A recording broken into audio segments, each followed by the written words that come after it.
स्पर्श बिंदु स्पर्श बिंदु के स्पर्श रेखा के जो गलत हो जाए स्पर्श बिंदु फिर से ध्यान रखियो वृत्त और स्पर्श रेखा जो वनिष्ठ बिंदु को स्पर्श बिंदु कहते हैं।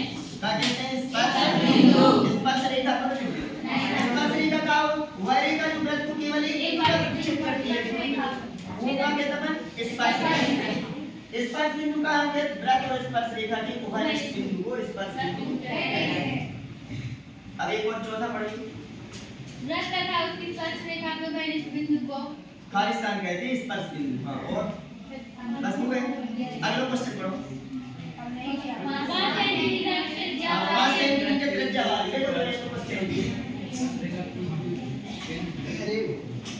ये पहले हम तुम्हारा विकल्प समझा रहे हैं और अगर तुम्हारा इसमें कोई भी क्वेश्चन पूछ रहे हैं पूछ रहे तो हम एक दो रुपए नहीं बता रहे कहां से ये भी कम से कम 3 अध्याय या 4 अध्याय के बाद देखो मैं जो बताऊं वृत्त की त्रिज्या 5 सेंटीमीटर है। वृत्त की त्रिज्या कितनी गई है? 5 सेंटीमीटर। वो भी बराबर 5 सेंटीमीटर और जा एक स्पर्श रेखा खींची गई है और ओ क्यू कितनी गई है? 12 सेंटीमीटर। देखो जा 12 और जा 5 सेंटीमीटर। पी क्यू की स्पर्श रेखा की लंबाई पूछ रहे हैं। स्पर्श रेखा की लंबाई पाइथागोरस प्रमेय के ध्यान रखियो और अगर बीच में थोड़ी बात करो तो इतनी जनों में फिर हम पढ़ाएंगे कैसे जो कोई बीच में बात कर लो तुम पे जो कुछ नहीं कर रहा जो कुछ भी तुम्हें पूछ रहे तो पूछो हम बता दो नहीं आज आ ही नहीं देते। अब तुम अपने उधर ही बगल वाले से बात करते रहे तुमने हम पढ़ा पाए नहीं तो हमारा पढ़ पाओ पूरा समय खराब हो जाए। एक दिन कितनों कीमती अब परीक्षा है तुम्हारी तो देखो जैसे पाइथागोरस प्रमेय जाएंगे एक देखो इधर पाइथागोरस का लग जाता है हमेशा अभ्यास को पढ़ना है कैसे कहा है प्रमेय 10 समझ कहते हैं कि वृत्त की स्पर्श रेखा स्पर्श बिंदु से जाने वाली त्रिज्या पे लंब होती है तो अभ्यास को पढ़ना है। तो जब जो 90 को वर्गमूल जब भुजा बन गई कर्ण तो पाइथागोरस लगे कर्ण का वर्ग मतलब 12 का वर्ग कितना होगा 144 कर्ण का वर्ग बराबर लंब का वर्ग तो 5 का वर्ग होगा 25 धन आधार का वर्ग मतलब pq का वर्ग। देखो 144 25 को पक्षांतर कर दें तो 144 में से 25 बराबर pq का वर्ग जो वाले 119 बराबर pq का वर्ग वर्ग है pq का वर्ग में आ रहा हो जाए 125 119 आ रहा हो जाएगा तो अंदर में 119 ध्यान रखिए तुम्हारे ताकि हल नहीं करने पड़े कैसे एक विकल्प यार तो जो इसको तो तुम ध्यान रखा है कि pq को मान कितना हो जाए 119 कितने सेंटीमीटर आ जाए आओ समझ।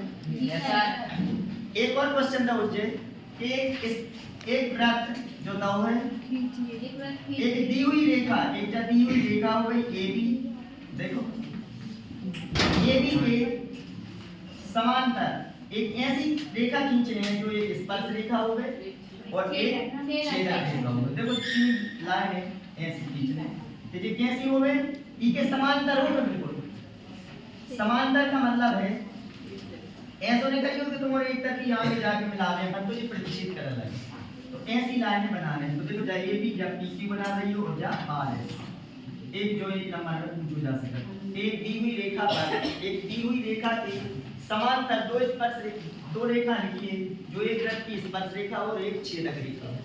अब समझ आए छेदक और एक स्पर्श रेखा हुई तो पहली प्रश्नावली जब कंप्लीट हुई इतना ही है क्वेश्चन में 10.2 प्रश्नावली निकालो 10.2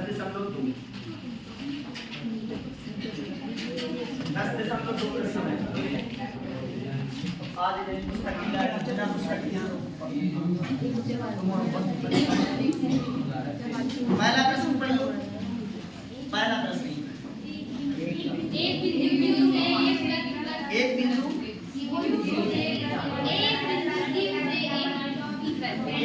से वृत्त की स्पर्श रेखा की लंबाई 24 सेंटीमीटर है क्या हुई 24 सेंटीमीटर। हां और पढ़ो Q के केंद्र से जब दूरी कितनी है 25 सेंटीमीटर Q की केंद्र से दूरी हो गई 25 सेंटीमीटर और एकदम क्लियर है कि Q की लंबाई और पढ़ो